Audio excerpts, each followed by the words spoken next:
What's going on, everybody? Kalipis Tech here, coming back at you with another video. In this video, we're going to be doing a quick comparison between the Samsung Galaxy A14 5G and the Motorola Moto G Stylus 5G 2021. Now, as the name suggests, the Samsung Galaxy A14 5G is the latest successor to the Samsung Galaxy A13 5G, which has been a fairly popular phone over the last year. Meanwhile, with the Moto G Stylus 5G, despite being pretty old, this phone is still surprisingly popular, and for what it is, it definitely does provide quite a bit of value for the money. So we're going to be going over the similarities and differences between these two to give you a better idea of which one is the better phone for you. Now, as always, if you do end up wanting to learn more about either phone individually, I will be linking to several other videos about each of them in the description, as well as some information about pricing, availability, and some of my favorite smartphone accessories. But with that being said, let's get into it. So with the Samsung Galaxy A14 5G, we're getting a 6.6-inch 90Hz PLS LCD display with a 1080p resolution, a PPI of 400, and an aspect ratio of 20:9. With the Moto G Stylus 5G, we're getting a 6.8-inch IPS LCD display. This phone also has a 1080p resolution, a PPI of 386, and a 20:9 aspect ratio as well. So in a lot of ways, these displays are pretty much the same. With 1080p resolutions, both have really nice sharp images, the colors and brightness look really good here, and they both do have pretty tall and narrow form factors too. So if you're consuming a lot of content like watching videos, playing games, looking at photos, stuff like that, I do think either phone will be a great choice. That being said though, on one hand, with the A14 5G, with the 90Hz refresh rate, the movement on the screen is going to be a little bit faster and smoother, so the A14 5G is going to feel a bit more premium to use. But on the other hand, with the Moto G Stylus 5G at 6.8 inches versus 6.6, the Stylus 5G is a little bit larger, so if you're consuming a lot of content, that's definitely something to think about too. But either way, for more entry-level 5G phones, I feel like you're really not going to go wrong with either of them. Now, when it comes to storage, with the Samsung Galaxy A14 5G, we're getting 64GB of internal storage with microSD card expansion, and with the Moto G Stylus 5G, we're getting 128GB, and this phone also has microSD card expansion. So in general, having double the storage, the Moto G Stylus 5G definitely has a huge advantage here. But that being said, with the A14 5G at 64GB, while I personally consider this really a bare minimum in 2023, I do think for the average user, as long as you're mindful of what you're putting on your phone, 64GB is still going to be perfectly fine. That being said though, if you are someone who's constantly downloading apps, games, stuff like that, or maybe you just don't want to ever have to worry about storage, then keep in mind again, the Moto G Stylus 5G having 128GB is most likely going to be a much better choice.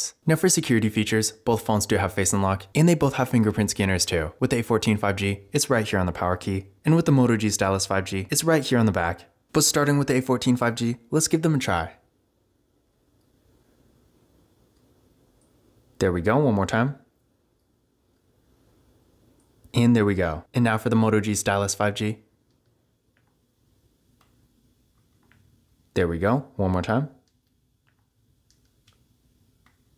And there we go. So as you can see there, both fingerprint scanners were real fast and responsive. And again, remember, both phones do have Face Unlock too, so if you want to use that instead, you always can. Now, taking a look at the camera setups here, with the A14 5G, we got a water drop notch design for the front-facing camera. This camera is 13 megapixels. Then on the back, we got a triple camera setup with a 50 megapixel main camera, a 2 megapixel macro camera, and a 2 megapixel depth sensing camera. With the Moto G Stylus 5G, we got a real nice looking hole punch design for the front facing camera. This camera is 16 megapixels. Then on the back, we got a quad camera setup with a 48 megapixel main camera, an 8 megapixel ultra wide camera, a 5 megapixel macro camera, and a 2 megapixel depth sensing camera. So in general, when it comes to features, both phones have pretty good camera setups, but the Moto G Stylus 5G having an ultra-wide camera does have an advantage, and honestly at this point in 2023, I feel like pretty much every phone should have an ultra-wide camera. I mean, it's such a common feature. I've seen phones half the price of the A14 5G that do have one, whereas unfortunately for whatever reason, Samsung decided to leave this feature out yet again. Now, to be fair, Samsung has so many other phones in the A series that if you really want an ultra-wide camera and you want a Samsung, you could just get an A23 5G instead. But still, I feel like at this point, not having an ultra-wide camera, even in this price range, is still a drawback to consider, since pretty much every other phone like this is going to have one. So if you do really want an ultra-wide camera, then keep in mind, between these two of course, the Moto G Stylus 5G will be the one to go with. But when it comes to photo quality in general, the A14 5G does take some exceptionally good photos for being more of an entry-level phone, and I feel like between the two, it does have a bit of an advantage in quality. That being said though, the Moto G Stylus 5G does take really good photos too, so honestly in the grand scheme of things, the photo quality is going to be roughly around the same level. If you're taking photos for stuff like social media for example, maybe for something like Snapchat for example, where the quality barely even matters at all, or even something like Instagram, regardless I feel like either phone will get the job done just fine. But it really comes down to whether or not you want an ultra wide camera. On one hand, if you really don't care, then I think the A14 5G is going to be perfectly fine, and again, with this phone I feel like the photo quality is just slightly better. But if you do want an ultra wide camera, then of course, you will be happier with the Moto G Stylus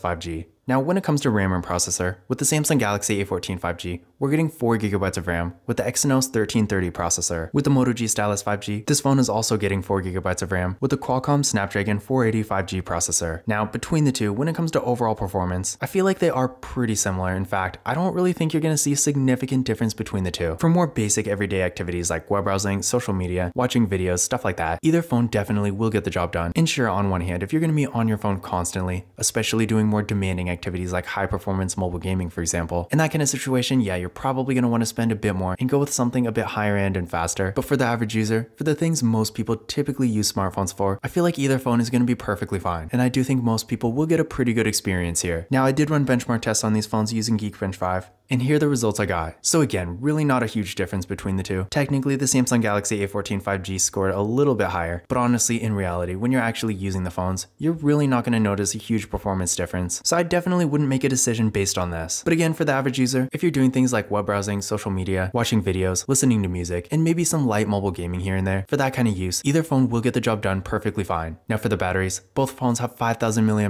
batteries, with the A14 5G supporting 15W fast charging, and the Moto G Stylus 5G supporting 10. So both phones here are going to get great battery life and longevity. So if you're in a situation where maybe you're not always around a charger and you need a phone that's really going to last all day, either phone is going to be a great choice for that. And when it comes to charging speeds, there's probably not going to be a significant difference between the two, while only having 10W charging. The Moto G Stylus 5G still is perfectly fine. And with the A14 5G, the charging speeds are pretty good here too. So in general, if you are looking for an affordable 5G phone that has a really good battery, either phone will be a good choice. Now for the software, this is where the Samsung Galaxy A14 5G has a huge advantage here. With this phone, you are going to get Android 13 straight out of the box, whereas with the Moto G Stylus 5G, unfortunately, this phone does only have Android 11. Now, keep in mind, this is the Cricket version of this phone, as you can see here, and that might have something to do with it. I don't actually know off the top of my head. If there are versions of this phone out there that did get the Android 12 update, I think that's only the 2022, but really no matter what. Again, the Samsung Galaxy A14 5G does have Android 13, and knowing Samsung software support, with this phone you can expect several other major updates in the future. On the other hand, with the Moto G Stylus 5G, I doubt this phone is ever going to get Android 13, so if you do want a newer software between the two, then keep in mind the Samsung Galaxy A14 5G, first of all, just being a much newer phone, and second of all, having Samsung software support is going to be a much better choice. Something else to keep in mind here is that with the Samsung Galaxy A14 5G, this phone does have NFC, whereas unfortunately, the Moto G Stylus 5G doesn't. Now, keep in mind, the Moto G Stylus 5G 2022 actually does have NFC, but this phone in my hand, the 2021 version, for whatever reason, doesn't have NFC. So that's definitely something to keep in mind. In case you don't know what it is, NFC is the technology behind contactless mobile payment services. So if you like to use tap and pay, to use that feature, you will need a phone with NFC. So if that is you, then you are going to want to go with the A14 5G. But if you don't care, if you never use tap and pay, then the Moto G Stylus 5G is still going to be perfectly fine. But just keep in mind at this point in 2023, with contactless mobile payment services becoming more and more popular and widely used, you might eventually want the option to use it. And I feel like at this point, even for more entry-level phones, the vast majority of newer devices do have NFC. So if you really want to future-proof things, I would personally recommend getting a phone that does have it. But again, if you just don't really care, then of course, the Moto G Stylus 5G 2021 not having it is probably not going to be a big deal. But speaking of other features, one thing that kind of goes without saying is that the Moto G Stylus 5G, of course, as the name suggests, does have a stylus, whereas obviously the Samsung Galaxy A14 5G doesn't. In fact, the only Samsung I know of that actually does have a stylus is the Samsung Galaxy S23 Ultra, or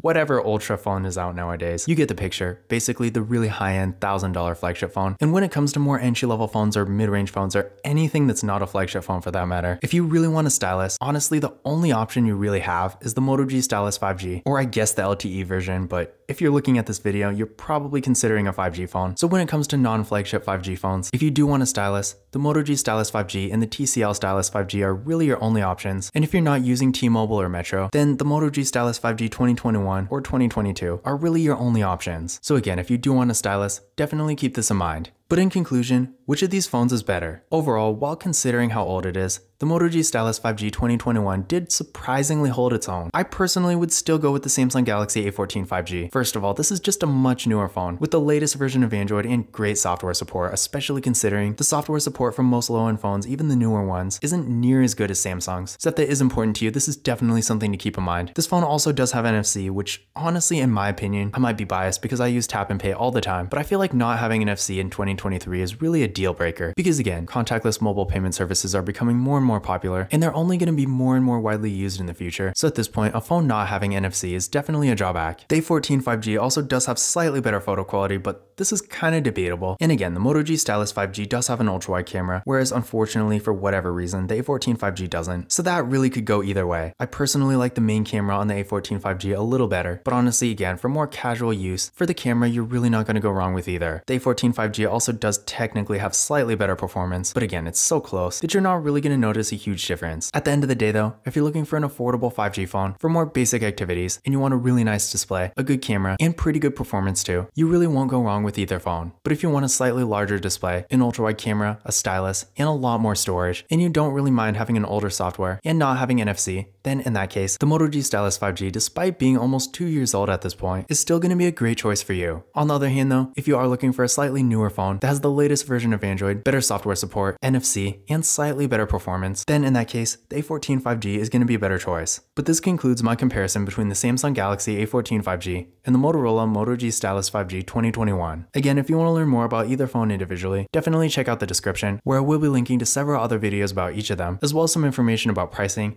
availability, and some of my favorite smartphone accessories. But that's it for this video. If you enjoyed it and found it useful, be sure to give it a thumbs up and hit that subscribe button. Don't forget to follow Kalip's Tech on Twitter and Instagram. And as always, I will see you in the next video.